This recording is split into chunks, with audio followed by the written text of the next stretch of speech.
I'm in Inglewood, living off Arborvitae. I'm on government assistance, and I run out of money, and I had to buy Pampers for Jelani. And I had $11.42 in the bank. And I remember wrapping my son in a towel for 2 days. You know, someone said, because when I tell the story, I always get teary-eyed. And someone said, do you fabricate the tears because you've told the story so much? No, I'm a mama. Every time I tell the story, I feel it again. I remember the second day, like you said, I had my hand on Jelani's stomach, and I said, don't worry, baby. Mommy will never be this broke or broken again. And that day, what shifted for me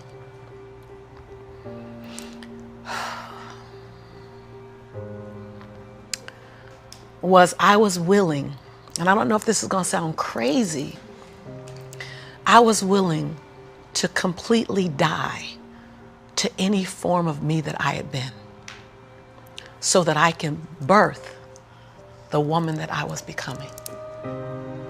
The reason why a lot of people won't become who they want is because they're too attached to who they've been. And you hear it all the time when people say, I've always been this way. Okay, well, if that's working for you, keep doing that. I knew it wasn't working for me any longer. I had hit my version of rock bottom. So I was willing to let go of everything and everybody. See, another reason why people won't get there is because the doorway is for you to fit through. You trying to carry everybody else through because you're trying to be Rescue 911. And you got to rescue you first. I am much more valuable to my family and to my community because I was willing to let them go through the door myself, teach myself, learn myself, condition myself, and then come back and get them. I'm much more valuable to them now. But I had to go through a window time of 10 years of judgment.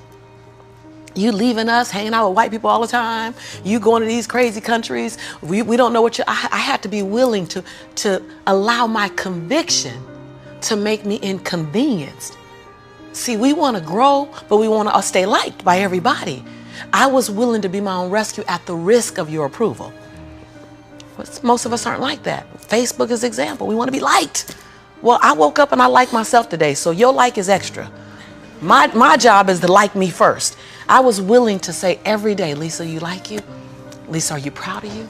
Lisa, are you playing full out? Every day before I checked in with anybody else. That's lonely, by the way. Why won't most people do it? Because it's scary and it's lonely. So what did I do? I was willing to find people who had what I didn't have, who were living lives that I wasn't living, who believed things that I didn't know about, and I was willing to become their student. I got up every day and I ate a slice of humble pie.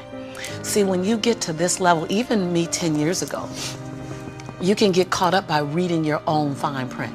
See, whenever I hear people reading my bio, before I came on, you read my bio, I'm in the back going, yeah, yeah, yeah, yeah, yeah, yeah, yeah, yeah, yeah. Because I don't want to ever think I arrived. That bio is old. You should be interested in my future. Oh, that's my bio. What's my future? Oh, what are you doing? Who am I becoming for 2020? And we get caught up in our bios. We get caught up in our status. I never allowed that to stop me from going and sitting at the hem of someone and saying, what do you know about wealth? See, because there's 3 forms to money. There's 3 relationships to money. We learn how to earn it, we learn how to keep it, and we learn how to grow it. Well, I learned how to earn it because my theme song was, I'm a hustler, baby. And I want you to know, everybody with me, it ain't where I've been, but where I'm about to go. So I was singing that song. That was good. They know, right? I was singing that song when I was working out of my closet as my office. I was in a walk-in closet where you really couldn't walk in, you stepped in and turned, right? and the clothes rack, you know how you have the hanger rack, I had pant hangers in the closet and I had manila folders clipping on the pant hangers. Those are my client files. And I would sit there and I put $2.99 mirrors that you get from CVS. I put them all around my closet walls so that I can make my office look bigger. I worked out of that closet office for 4 years, singing that song. It ain't where I've been, but where I'm about to go. I knew that. I knew how to make money. I didn't know how to keep it, because ain't nobody had none in my family. So keeping wasn't an issue. Growing was never an issue.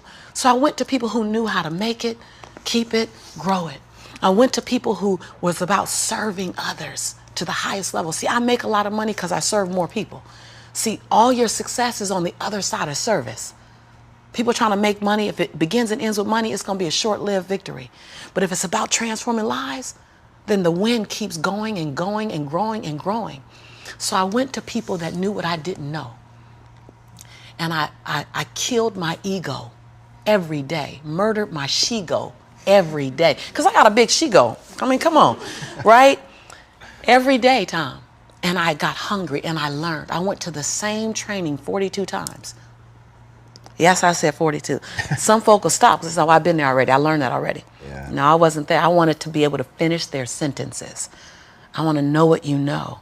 I want to walk like you, talk like you, and then I want to then embed me in it. But success leaves clues. We're just not picking them up. I was the only African-American person at this conference. I was one of 2 women at this conference. Within the last 29 sessions, I led the conference. But I was willing to be the student first. So that's what I did, number 1. And number 2, I looked at every toxic behavior in my life. Everyone. You see me go behind my own black curtain. People don't want to tell on yourself. You're trying to protect. You're trying to do 4 things. You're trying to protect, prove, hide, and defend. If you wake up every day and say, I have nothing to protect, I have nothing to prove, I have nothing to hide, I have nothing to defend. Now, who do I choose to be? Because your energy is consumed with protecting, proving, hiding, and defending. Right. But if you let go of that, then now you're in creation. Every day I told myself that. Every day I got in the mirror and I said 3 sentences. And I gave each sentence 7 different endings. And at times I was crying so hard I couldn't understand myself because the ending, the sentence was so difficult to say. Every day I looked in the mirror and said, Lisa, I'm proud that you. And I found 7 different things to celebrate Lisa for because we are under-celebrated. Because you want someone to celebrate you more than you celebrating yourself. You want to hear thank you from others more than you're thanking yourself. You want to hear other people say, I love you more than you saying I love yourself. You are teaching the world. I said this on Oprah. And when I said this on Oprah, she said, oh my God, I believe the exact same thing. So I knew I had one thing right. The world is looking at you and following your example of how to treat you. How to treat you. They're following your example of how to treat you. So how you treat you, the world's going to follow your lead. So I had to start treating Lisa better because I was everything for everybody but nothing for myself. And so every day I got in the mirror and I completed 3 sentences. Lisa, I'm proud of you for. Second thing, Lisa, I forgive you for. That one took me down daily because I'd had a son with a man who was now in prison, my biggest nightmare, my greatest nightmare. I had been in a relationship that turned mentally and then physically abusive when my son was 3 years old. I made money but lost it. I was on government assistance. I was on welfare. I was on WIC, Women, Infant, and Children. I got a lot of forgiveness that I had to do. But I was willing to forgive myself every day. And every day I said the same thing for like 6 months until it got easier. And then one day I went, Lisa, I forgive you for it. And that thing didn't come up anymore. I was like, ooh, okay, on to the next. 7 different endings. And the last thing I did every day, last sentence, is Lisa, I commit to you that. Because we make bigger commitments to other people. If I commit to y'all something, ride or die, you can bet your last dime that I'm going to be there. I'm going to show up. You're going to get 2 dimes. But I would make commitments for me, for myself, and I wouldn't do it. I.e. my weight. That's interesting. So I started every day celebrating Lisa, forgiving Lisa, and making a commitment to Lisa. And then I was willing to invest money in me. I love this story. I was willing to invest money in me. Literally. Literally. Literally. I worked at LA Unified School District. And I knew I couldn't stay there because they needed a degree. I didn't have a degree. They didn't seem happy. I wanted to be happy. So I would have my son at daycare during the day. I'd work 9 hours. I'd pick him up from daycare, take him back to my office. I'd take a 30-minute break from 6 o'clock to 6:30 to go get him. I start working from 6:30 until midnight every day at my office on me, every day. Put my son on a little, primary color blanket, something to occupy him. Give him toys that I took the batteries out of so he'd be confused for a little while trying to figure out why they're not working. I'm serious. And I did it every day, every day, every day. I stopped going out to dinner. I stopped going out dancing. I stopped getting my nails done, stopped getting my hair done. And every 2 weeks when Ella Unified paid me, I wrote a check to my dream. And I wrote in the memo line, funding my dream.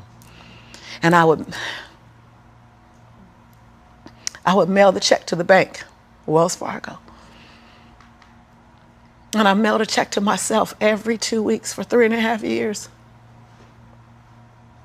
My family thought, that I was smoking on drugs. Like, she ain't going out. She eating beanies and weenies all week. We think she on drugs, but she's not getting any smaller, so maybe not. And I went to the bank after 3.5 years. This is the story you're talking about. I walked in the bank. I said, I'm just gonna check and see where that account is, because I wouldn't open the statements, because my mother used to say when I was growing up, girl, this money burn in my pocket. And I'm like, I think money hot, and it goes. Thank you so much, and it goes away fast. So I'm not gonna open the statement because I don't want to know how much money I have, because I didn't have a healthy relationship to money. I didn't even know a relationship with money. So while I'm at these trainings, they just kept saying save. So I'm like, okay, I'm gonna save. I didn't need the money that I was writing checks for, because it was the money I used on my nails and my hair. And then every check I wrote to myself, I made a challenge with myself that it had to be 5% more than the next check. Wow. Than the previous check. So I didn't really know how to calculate the 5%. So I'm like, well, I'll just add $30. I'll just add $60. I really didn't know anything about it. Then I went out and got a second job.